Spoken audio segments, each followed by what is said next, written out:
عجیب ترین لیگ دنیا در حال حاضر لالیگا باشه.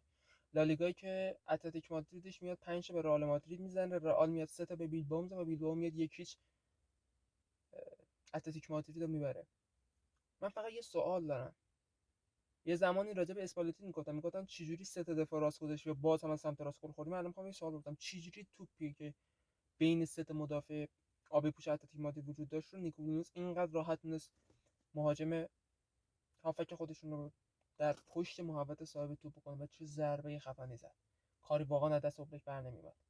اتلتیک بازی رو باخت که در بدترین موقع و زمان ممکن بود باختش. بازی که میتونست با بردن اون بازی اختلاف خودش رو با صدر حفظ کنه، نظر بیشتر بشه، ولی با این باخت اختلافش با بارسلونای صدر نشین و حتی رئال دوم بیشتر و بیشتر شد. و من حتی حدس میزنم حتی امشب ویارال بازیش رو میبره و اختلافش با ویارال هم بیشتر میشه. باید ببینیم امشب چه خبره.